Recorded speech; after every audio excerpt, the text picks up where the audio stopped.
What's going on, everyone? So, a couple positive outlooks for the Los Angeles Lakers. First off, they're still over 500, right? Coming off a win. Two, it's good because you need to maintain pace. You need to stay ahead of the curve so that way Rob Pelinka can find the right trades. Hopefully, fingers crossed. We're getting closer and closer to the 15th, right? That's when supposedly that'll be kind of the beginning process. Now, look, the 15th doesn't mean that a trade is going to get done. It just means that that's kind of like the unofficial day of trade season, right? So around the 15th is the idea that we at least make that first move, right?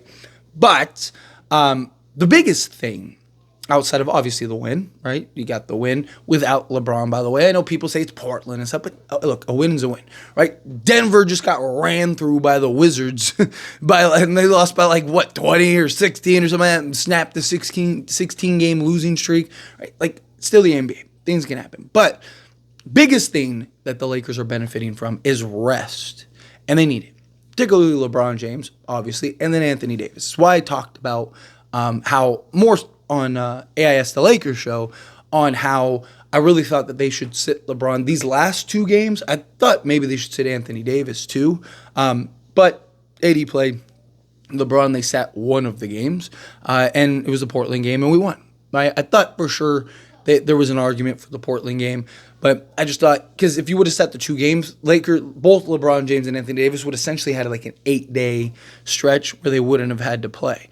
But look, Anthony Davis, I saw a stat, he's played 150 of 160 potential games, of the last 160 potential games, which is good, right? Anthony Davis, for being street clothes and all that stuff, has been one of the healthiest stars in the league, knock on wood, right? We need that to continue. But LeBron James and Anthony Davis have both kind of, they've been going through the Olympics, and they were two huge parts. I mean, LeBron James just won the MVP of the Olympics. He's also about to be 40 and in year 22, right? Like, I know he wanted to play all 82 games. Even JJ Redick said, that's not really a great idea, right? Like, I love it. It's great. Glad you want to do it. Glad you want to prove to people that you can.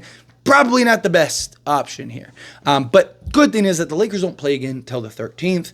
So they'll have 5 days in between the previous game and the next game. Then they play two games, which are going to be tough. You got Minnesota and you got Memphis. But then you get another 4 days rest. So you have two games in essentially the next 2 weeks, a little less, right?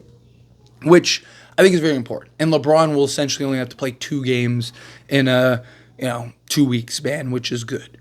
Because again, you need to get their bodies right. You need to get them rest. LeBron has not looked like himself for a good majority of the season, right? Obviously, early on, he was looking, giving you triple doubles, looking fantastic, right? Then, he's had a couple great games. The last two games have been great that he actually played in. He was great, but he's had these stretches where he's just not looked the same.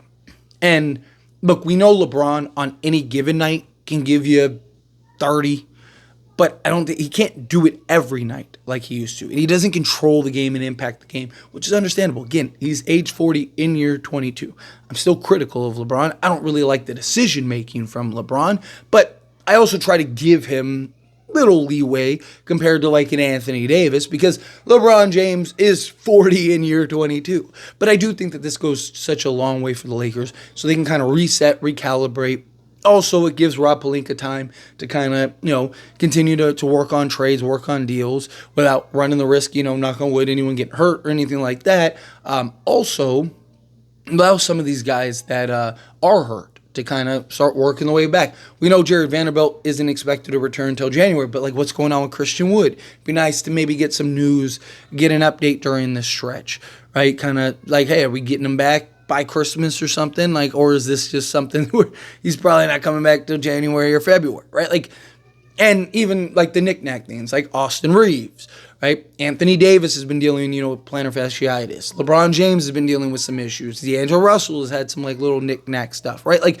You've had multiple guys kind of dealing with these little knick-knacks, and it'd be nice to kind of just hey, let's take a couple days off, let's regroup, let's get ourselves right, and then jump into the Timberwolves game. Unfortunately, you got to go to Minnesota for that game. It'd been nice if you were still in LA, so you don't have to travel, because it'll probably, be Minnesota in a day or two.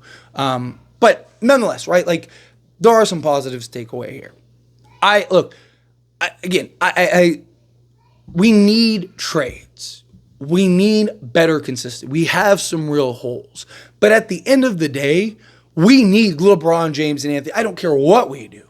Like, we could, best case scenario, get, Lakers tomorrow, like, hey, we're trading everybody, and you go get, Zach LaVine, Walker Kessler, Dorian Finney-Smith, Dennis Schroeder, and they just like reshape this entire roster. And we're just like this incredible team. If you don't have a healthy LeBron James and Anthony Davis, you're not going anywhere. I know people already, we're better without LeBron, and but we're not. I talked about very heavily, make community posts, all of it, to make sure I got my point across. Rui Hachimura and D'Angelo Russell are usually better when LeBron James doesn't play. Why?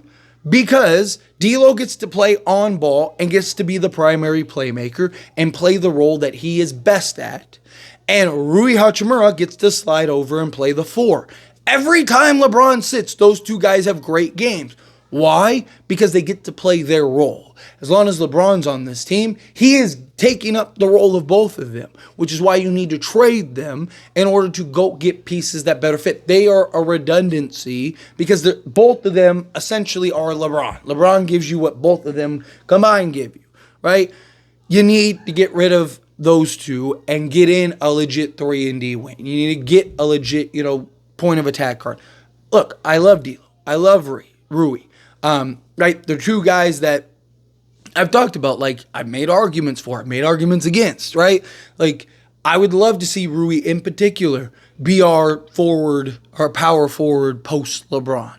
I think until you pull off a trade or something, I think D'Lo and Rui need to come off the bench. Said it since, they moved D'Lo to the bench, right? Like, because now you can slot him more in at the 4. Right, so now you can have him in a position to where he can be and play his role more, right? And you can get maybe you can even get LeBron's minutes down. Like, I love the idea of whatever, say like a Reeves connect, Reddish, LeBron and AD, or you can go with Gabe Vincent because he's been better since he's been starting. So you go like Gabe Vincent, Austin Reeves, Dalton Connect, LeBron James, and Anthony Davis, right? Perfect. And then you got like a D'Lo, right, with a Rui as kind of your two main focal points coming off the bench. They can kind of be more aggressive. They can be more of that two-man game, right? Rui can now spend more time at the 4. And if you have some success and you can get D'Lo and Rui to raise their ceiling a little bit, then guess what? Now LeBron James doesn't have to play 40 minutes a game, right? Like, that would be great if you could just, instead of him sitting 25 games this year, it's just like, hey, we're gonna lower your minutes as much as possible. We don't know. We're not gonna, like how Darvin Ham was like, hey, no matter what, we're only gonna keep him to 30 minutes, right? Like, tell LeBron, like, hey, if we only have to play you 25 minutes tonight, we're only playing you 25 minutes tonight. Tomorrow we have to play you 35, then we'll play you 35. But we'll gauge it based on how we're producing. How is the team looking? How are we progressing throughout this game, right? And at any point, you can always just put him in, right? Like, it's not like there's some rule that's like, if you sit him longer than 5 minutes, like, you can't. No, you could sit him, like, here. And it might make LeBron more aggressive early on, right? Because it's like, hey, we want to try to get your minutes down, so just to let you know, like, you might want to go get your 12 points in the first half rather than, waiting until the fourth quarter.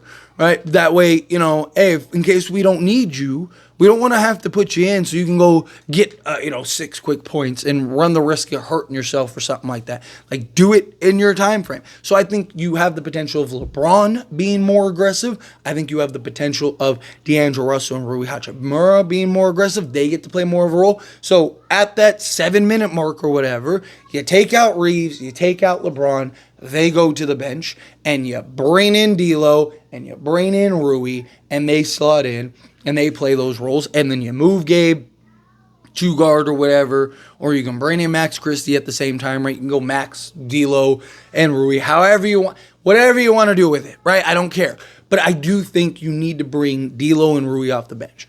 I think that was a clear sign, what we saw. And again, Every time LeBron sits, those two guys have great games. It's not a coincidence anymore. It's the reality. Because again, Rui gets to slot in his position and D'Lo gets to play his. Right? They get to play their roles better. And I think that that's what's best for the Lakers at the end of the day. But we're in really good position. We're in a really good spot. We get some rest. I wish we were, I wish we were like 4 or 5 games over 500. I wish we were the 8th seed and the 3 seed or something like that. But look, take what we can get. We're multiple games over 500. That's good. Get a little rest, kind of get ourselves right, get LeBron right, get AD right, and we should be in good shape. But anyway, as always, this is a discussion, and I pass question on you. Let me know your thoughts and opinions down in the comments below. What do you think? How do you feel? What are your thoughts? Do you agree? Do you think like this is great for the Lakers? Do you think that they need to rest D'Lo or put D'Lo and Rui on the bench and then let LeBron run? However you feel, whatever your thoughts are, I'd love to hear it. So let me know down in the comments below. That being said, if you haven't liked this video, hit that like button. Helps me a lot. So if you enjoy these types of videos, and I truly appreciate it. Not subscribe channel, hit that subscribe button. Turn on the bell notifications. Appreciate y'all. See you in the next one. Thank you.